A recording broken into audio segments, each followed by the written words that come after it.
Hello, this is the weekly Tradecast. I'm Sarah Toms. We're celebrating the 60th anniversary of UN Trade and Development with a series of special episodes. We're talking to eminent economists and thinkers about how trade and development transforms lives and builds better futures. And we're looking at the big themes that will drive UN Trade and Development's vital work in the next 60 years. Coming up now. This is about creating the kind of world we want to be in the future, not allowing it to happen to us, but actually building the world we want to live in, where technology is a tool that helps us be better versions or more productive versions of ourselves. This week with special guest Sana Khareghani, we're looking at the evolution of science and technology as innovations race ahead. Since 1964, when UN Trade and Development was created, the world has seen a series of new realities, challenges and opportunities. These days, advances in artificial intelligence and other technologies are transforming education, finance, medicine and many other fields at a lightning pace. The benefits are enormous, but so too are the risks. As some countries, sectors and workers see great gains, others may lose out. And with technology such a driving force, are we on the right track to a better future for people all over the world? Today we welcome Sana Khareghani, Professor of Practice in Artificial Intelligence at King's College London and former head of the UK Government Office for AI. Recently voted as one of the most influential women in UK tech, she also contributes her expertise to the UN's Commission on Science and Technology for Development. Well, welcome to the show, Sana. It's so nice to have you here today. Thank you very much, Sarah, for having me here with you. To start off, what would you say are the biggest challenges that technology is helping to fix and improve people's lives right now? I think there are two areas for me that technology is really working to help people today. One is about kind of democratizing access to information. So whether that's accessing work and education or making better social connections through long distances, so helping with things such as loneliness. We saw that during COVID, for example, there was a lot of connections being made, people accessing without having to leave the comfort of their homes, money management, entertainment. And then the other is around healthcare and well-being. And I think, various kind of wearables like watches and other forms of tech have allowed us to keep track of people's movement levels and heart rate and allowed us to really help in terms of healthcare. What research has found is that tech has actually become a gateway to a great many good things in life, and this gateway that is being opened up from this better access to healthcare and better access to information. So a lot of positives then, but there are some fears, aren't there, associated with the advance of technology. Everybody, of course, is talking about the future of work and business, Yes. especially when it comes to artificial intelligence.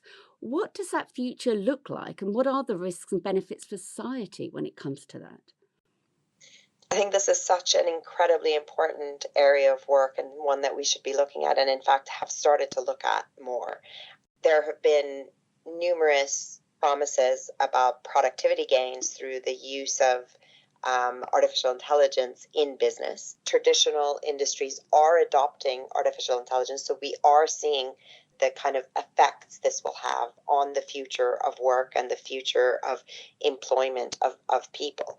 So where institutions and organizations are implementing AI without considering their employees in that journey, they're not actually seeing the productivity gains nor the uptake of the technology as they would like, so that the transformations aren't sticking. So the first takeaway is your employees matter, which includes understanding what they're good at, what they're not good at, how to reskill and upskill them, and how to ensure that the tools you're demonstrating are augmenting their work rather than changing it to the point where they would just ignore it and not use it. The second piece of work is, as we move towards adopting more and more of these technologies, we are changing the look and feel of what work looks like. But we have to remember that workers' rights and a person's role in society is often defined by the kind of employment and the kind of job that they have. So we have to take workers' rights very seriously. But ultimately, and just to add here, ultimately, this is about creating the kind of world we want to be in the future, not allowing it to happen to us, but actually building the world we want to live in, where technology is a tool that helps us be better versions or more productive versions of ourselves. That's the $6 million question, isn't it? Well, and we've done it before, right? So if you look back in history, right, different countries have taken different versions of this. But in manufacturing, for example, the US's approach was to essentially replace humans completely in the factory lineup and have many fewer humans working. But then Germany actually augmented human manufacturers with machines. And then Japan took it even further than that and made sure that it was human and machine working together. And so there are different ways of doing this. And I think it requires people like yourself asking and scientists working on finding the solution that best meets the needs of society. But also, technology uses a lot of energy. So, what role is technology playing in development and sustainability? And how do you see that changing? So you're absolutely right. We can't be solving some of the world's challenges while we burn the rest of the planet up doing it, right? But I think there's some credit that we do have to give to some of the programs that are out there right now. So, for example, artificial intelligence technologies are really helping us move a lot faster towards getting to more sustainable and energy efficient means. There's also work being done on things such as causality and provenance, which means that you can envision a time when we will very accurately be able to measure our own carbon footprint and the use of carbon in every single thing that we do. And once we are able to have causality and provenance using technology, we can create a unit of carbon which will allow us to properly do carbon trading across the world, which means that we can use the energy we need in one place whilst borrowing it from a different part of the globe. And that allows us to really view the planet as a planet rather than each country, trying to hit net zero on their own. So definitely we have to be cognizant of the impact that these technologies are having on the planet, but we also have to recognize that actually they are helping us move toward a more sustainable future as well. What about the risk of people or countries being left behind? And what's the best way to make the most out of these amazing advances that we're talking about, but in an inclusive and equitable way? Such an incredibly important question and thing to think about. And I think the UN is doing amazing things on this question, and just convening countries from across the world to speak about these questions, I think, and making sure that everyone is hearing that the progress that is being made is the first step. The other is more and more we are seeing work and research happening now in collaboration with countries outside of the global north. Now, I think advances in this need to be made, which is a recognition that we cannot call the global south and refer to it as a single entity, because it's not a single entity. You cannot create a toolkit fit for everyone. You really do need to bring countries along this journey, and we do need to be thinking about literacy and upskilling and making these countries able and ready to self-sustain and pick up some of these technologies, which starts from infrastructure and literacies. And the ability for this to expand the sphere of knowledge and understanding for researchers individually attempting to solve challenges together is enormous. And I think that we're on that journey now. And I think there's a recognition that we can't have a very few people creating the products that the rest of the world uses. In order to make these products and to meet the challenges that society faces across the world, we need to represent society much better than we do today. That's a good point, Sana. I mean, what is the balance between innovation, regulation, and ethics? And are we making the right choices at the moment? Well, I think there's always room for improvement. And I think we should never assume that we've got it right and we can stop and sit back on our laurels, is my first point. The second is, and I firmly believe that you can never have innovation without proper guardrails and regulation. I think that regulation does not stifle innovation, but it actually welcomes it with open arms. I think companies are much more likely to innovate in an environment where they are sure of where the boundaries are and where they are able to play, where the guardrails are, and where they can make the kind of movement that they need. Now, the question of, are we going too fast or too slow, or are we getting it right? I think we're on a journey here. So there's lots of conversations around how do we approach this thing. And in fact, the different approaches by the UK, the US, and Europe are all kind of converging. So everybody started in slightly different places, but they're starting to converge, and there is now collaboration internationally. So I think we're making very positive movement. We're definitely realizing that we need to have regulation, and it's not regulation needed for tomorrow, but regulation needed for today, like mis and disinformation, but also bias and other effects of these technologies that we're seeing now.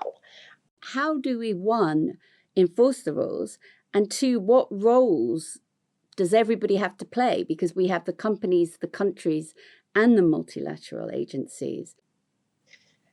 I mean, it's such a difficult question because I think it's still kind of shaking out. Tech doesn't have borders. Does regulation need borders? Do we need to have international norms and controls? I think this is still an open debate, if I'm honest. There are a great many different groups looking at this. The UN has an AI advisory board. The OECD is looking at this. The Global Partnership on AI is looking at this.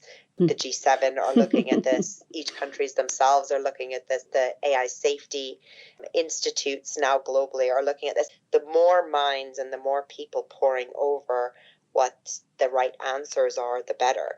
The point is, everybody wants the same thing, and that became very evident in the AI Safety Summit at Bletchley Park in the UK, which had both the US and China at the table signing a declaration that the whole world agrees we want to reap the benefits and we want to mitigate against safety and other risks of AI.